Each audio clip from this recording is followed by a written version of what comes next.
Assalamualaikum warahmatullahi wabarakatuh. Perkenalkan, nama saya Almelia Susanti dengan NIM 22042187. Saya berasal dari Prodi Ilmu Administrasi Negara Universitas Negeri Padang. Dalam video ini, saya akan melanjutkan pemaparan materi mata kuliah Keuangan Negara. Materi yang akan saya paparkan sekarang adalah materi pertemuan yang ke-8 yang berkaitan dengan sistem penganggaran keuangan negara, teori-teori public revenue, serta sumber-sumber penerimaan pemerintahan pusat dan pemerintah daerah. Sistem penganggaran keuangan negara. Sistem penganggaran keuangan negara adalah suatu sistem yang digunakan oleh pemerintah untuk mengatur dan mengelola alokasi sumber daya keuangan. Sistem penganggaran berbasis kinerja merupakan metode yang digunakan untuk mengaitkan setiap pendanaan yang dituangkan dalam kegiatan-kegiatan dengan keluaran atau output dan hasil yang diharapkan atau outcome. Dalam sistem penganggaran berbasis kinerja, keluaran dan hasil tersebut dituangkan dalam target kinerja pada setiap unit kerja. Setiap unit kerja dihasilkan setelah melalui koordinasi di antara bagian dalam lembaga eksekutif dan lembaga legislatif. Sistem penganggaran di Indonesia juga melibatkan banyak aktor, termasuk Kementerian Perencanaan Pembangunan Nasional atau Bappenas, Kementerian Keuangan, Kementerian Pendayagunaan Aparatur Negara dan Reformasi Birokrasi, Badan Anggaran DPR RI, dan Badan Pemeriksa Keuangan. Perubahan dalam sistem penganggaran melalui UU Nomor 17 Tahun 2003 tentang Keuangan Negara mencakup penerapan pendekatan penganggaran, penyusunan RKAKL atau Rencana Kerja Anggaran Kementerian Lembaga, dan sinkronisasi proses perencanaan serta penganggaran pembangunan nasional. Teori-teori public revenue. Teori-teori public revenue adalah teori yang mengatur bagaimana pemerintah mengumpulkan dan mengelola pendapatan dari berbagai sumber. Berikut adalah beberapa teori yang penting dalam public revenue, yaitu 1. Canons of taxation. Ini adalah setiap prinsip yang digunakan untuk mengatur sistem pajak yang baik.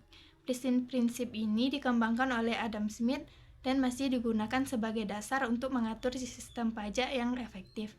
Prinsip-prinsip ini termasuk keadilan, persyaratan yang mudah dipelajari, dan persyaratan yang tidak menyebabkan penggunaan waktu yang lama. Selanjutnya adalah public revenue and public expenditure in national income. Ini adalah teori yang mengatur bagaimana pendapatan publik dan pembiayaan publik harus dikelola untuk membangun ekonomi negara.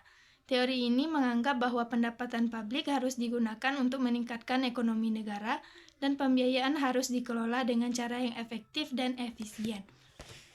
Selanjutnya ada public borrowing in national income. Ini adalah teori yang mengatasi masalah pembiayaan publik dalam ekonomi negara. Teori ini menganggap bahwa pembiayaan publik harus dikelola dengan cara yang tidak menyebabkan inflasi dan pembiayaan harus dikelola dengan cara yang tidak menyebabkan penggunaan waktu yang lama. Selanjutnya ada public revenue and economic development. Ini adalah teori yang menganggap bahwa pendapatan publik harus digunakan untuk mengembangkan ekonomi negara dan pendapatan publik harus dikelola dengan cara yang efektif dan efisien. Selanjutnya ada public revenue and fiscal policy. Ini adalah teori yang menganggap bahwa pendapatan publik harus digunakan untuk mengimplementasikan politik fiskal yang efektif. Selanjutnya kita masuk pada bagian penerimaan pemerintah pusat dan daerah. Menurut Undang-Undang Nomor 17 Tahun 2003 tentang Keuangan Negara Pasal 1 Ayat 9, dijelaskan bahwa penerimaan negara adalah uang yang masuk ke kas negara. Sedangkan pendapatan negara adalah hak pemerintah pusat yang diakui sebagai penambah nilai kekayaan bersih yang terdiri atas penerimaan pajak, penerimaan bukan pajak, dan hibah. Penerimaan negara dari pemerintah pusat itu terbagi 3, yaitu penerimaan negara dari pajak, penerimaan negara bukan pajak, dan juga hibah. Pajak adalah suatu pungutan yang dikenakan pada suatu objek atau aset tertentu yang memiliki nilai manfaat dan menjadi kontribusi wajib bagi warga negara yang telah memenuhi kriteria wajib pajak. Selanjutnya, pendapatan negara bukan pajak merupakan pungutan yang diterima individu atau badan tertentu dengan memperoleh manfaat langsung atau tidak atas layanan atau pemanfaatan sumber daya. Dan yang ketiga itu ada hibah. Hibah adalah penerimaan negara dalam bentuk devisa yang dirupiahkan, barang dan jasa, surat berharga yang diperoleh dari pemberian hibah yang tidak perlu dikembalikan. Selanjutnya penerimaan pemerintah daerah.